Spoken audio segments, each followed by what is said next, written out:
Public ಟಿವಿಯ ಸಂಪಾದಕ ರಂಗನಾಥ್ ಅವರು ಅಪರೂಪಕ್ಕೆ ಪ್ರಧಾನಿ ನರೇಂದ್ರ ಮೋದಿ ಅವರ ಮೇಲೆ ಗರಂ ಆಗಿದ್ದಾರೆ. ಅಮೆರಿಕ ಮತ್ತು ಇರಾನ್ ನಡುವಿನ ಯುದ್ಧದಲ್ಲಿ ಪಾಕಿಸ್ತಾನ ವಹಿಸಿರುವ ಸಂಧಾನಕಾರನ ಪಾತ್ರ ಇವರನ್ನ ರೊಚ್ಚಿಗೆಬ್ಬಿಸಿದೆ. ಭಾರತದ ವೈಫಲ್ಯವನ್ನ ಅವರು ಪ್ರಶ್ನೆ ಮಾಡಿದ್ದಾರೆ. 50 ರಾಷ್ಟ್ರಗಳನ್ನ ಸುತ್ತಿ ಒಂದಷ್ಟು ಮೆಡಲ್ಗಳನ್ನ ಧರಿಸಿಕೊಳ್ಳುವುದರಿಂದ ದೇಶಕ್ಕೆ ಏನು ಲಾಭವಾಯಿತು ಎಂಬ ರೀತಿಯಲ್ಲಿ ಅವರು ಪ್ರಶ್ನೆ ಮಾಡಿದ್ದಾರೆ.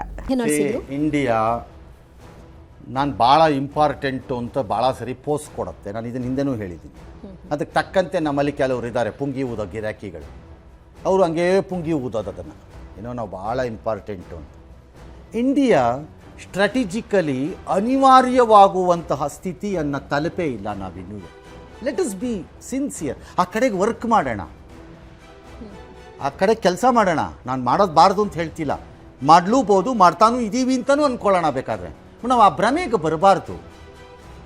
ನಾನು 50 ದೇಶಕ್ಕೆ ಹೋದ ತಕ್ಷಣ ಅಲ್ಲಿ 16 ಅವಾರ್ಡು ಕೊಟ್ಟು ನನ್ನನ್ನು ಮಾತಾಡಿಸಿದ್ರು, ಚೆನ್ನಾಗಿ ಇದು ಮಾಡಿಕೊಂಡ್ರು, ನೋಡಿಕೊಂಡ್ರು, ನನ್ನನ್ನು ಹೊಗಳಿದ್ರು, ಇದು ಮಾಡಿದ್ರು ಅನ್ನೋ ಕಾರಣಕ್ಕೆ ನಾನು ಸ್ಟ್ರಾಟಜಿಕಲಿ ಭಾಳ ಕ್ರಿಟಿಕಲ್ ಫೆಲೋ ಆಗಿದ್ದೀನಿ ದೇಶವಾಗಿ ಅಂತ ಅನ್ಕೋಬಾರ್ದು. ನಾನು ಒಂದು ಕಾಲದಲ್ಲಿ ಭೂಮಿಯನ್ನೇ ಆಳಿದಂಥ ಬ್ರಿಟನ್ನೇ ಇವತ್ತು ಸ್ಟ್ರಾಟಜಿಕ್ ಆಗಿ ಯಾರು ಕನ್ಸಿಡರ್ ಮಾಡಲ್ಲ.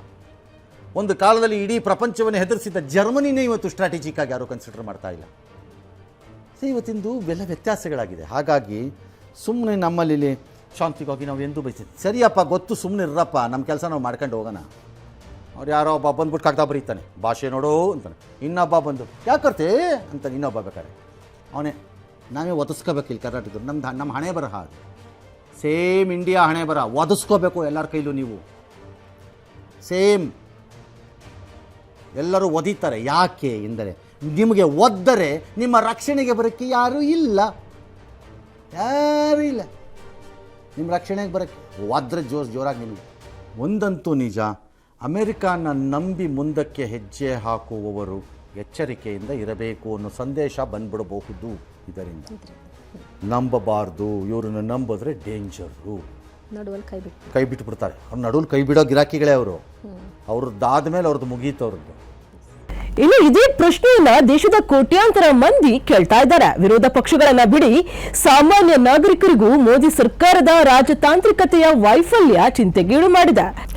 ಆರ್ಥಿಕವಾಗಿ ಮತ್ತು ರಾಜಕೀಯವಾಗಿ ವಿಫಲಗೊಂಡ ಪಾಕಿಸ್ತಾನವು ಯುದ್ಧಕ್ಕೆ ಸಂಧಾನಕಾರನಾಗಿ ನಿಯುಕ್ತವಾಗುವುದೆಂದ್ರೆ ಅದು ಭಾರತದ ರಾಜತಾಂತ್ರಿಕತೆಗೆ ಎದುರಾದ ಸವಾಲು ಮತ್ತು ವೈಫಲ್ಯ ಎಂಬ ಚರ್ಚೆ ನಡೀತಾ ಇದೆ. ಕಾಂಗ್ರೆಸ್ ಮುಖಂಡ ಜಯರಾಮ್ ರಮೇಶ್ ಅವರು ಕೂಡ ಇದೇ ಅಭಿಪ್ರಾಯವನ್ನ ವ್ಯಕ್ತಪಡಿಸಿದ್ದಾರೆ.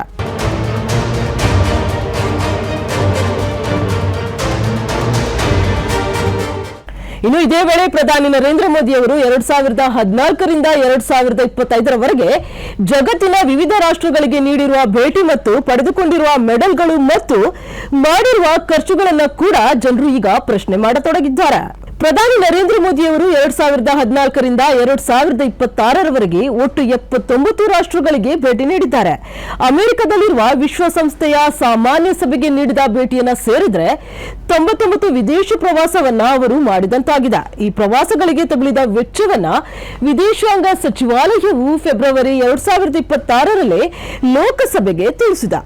2015ರಿಂದ 2025ರವರೆಗೆ ಒಟ್ಟು 762 ಕೋಟಿ ರೂಪಾಯಿಯನ್ನ ಪ್ರಧಾನಿ ಮೋದಿಯವರು ವಿದೇಶ ಪ್ರವಾಸಕ್ಕಾಗಿ ಖರ್ಚು ಮಾಡಿದ್ದಾರೆ. 2021ರಿಂದ 2025ರ ನಡುವೆ 462 ಕೋಟಿ ರೂಪಾಯಿಯನ್ನ ಅವರು ಖರ್ಚು ಮಾಡಿದ್ದಾರೆ.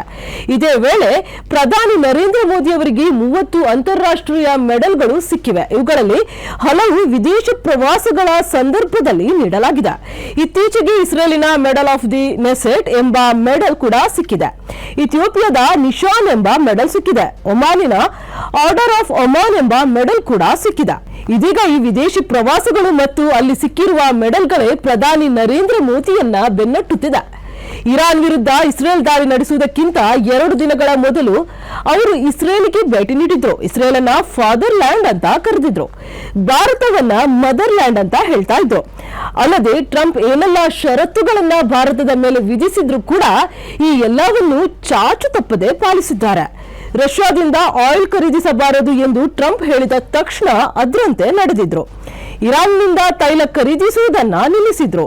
ಇನ್ನು ವೆನೆಜುವೆಲಾದಿಂದ ತೈಲ ಖರೀದಿಸಿ ಎಂದು ಟ್ರಂಪ್ ಹೇಳಿದಂತೆ ನಡೆದುಕೊಂಡ್ರು. ಎಲ್ಲಿಯವರೆಗೆ ಅಂದ್ರೆ ಇರಾನಿನ ಸರ್ವೋಚ್ಚ ನಾಯಕ ಅಲಿ ಖಾಮ್ನಿ ಅವರನ್ನ ಇಸ್ರೇಲ್ ಹತ್ಯೆ ಮಾಡಿದಾಗ ಅದಕ್ಕೆ ಸಂತಾಪ ಸೂಚಿಸಲು 5 ದಿನಗಳನ್ನ ತೆಗೆದುಕೊಂಡ್ರು. ಇರಾನಿನ 163 ಮಕ್ಕಳನ್ನ ಇಸ್ರೇಲ್ ಹತ್ಯೆ ಮಾಡಿದಾಗ್ಲೂ ಅವರು ಕನಿಷ್ಠ ಖಂಡನೆಯನ್ನು ಕೂಡ ವ್ಯಕ್ತಪಡಿಸಲಿಲ್ಲ. ನರೇಂದ್ರ ಮೋದಿ ಅವರು ಮಾಡಿದ ವಿದೇಶ ಪ್ರವಾಸವನ್ನ ಲೆಕ್ಕ ಹಾಕಿದ್ರೆ ಭಾರತ ಜಾಗತಿಕ ಸಂಧಾನಕಾರನ ಪಟ್ಟಿಯಲ್ಲಿ ಮುಂಚೂಣಿಯಲ್ಲಿ ಇರಬೇಕಿತ್ತು. ಪ್ರಧಾನಿ ಮಾಡಿದಷ್ಟು ವಿದೇಶ ಪ್ರವಾಸವನ್ನ ಬಹುಶಃ ಜಗತ್ತಿನ ಯಾವ ರಾಷ್ಟ್ರದ ನಾಯಕರು ಮಾಡಿರುವ ಸಾಧ್ಯತೆ ಇಲ್ಲ.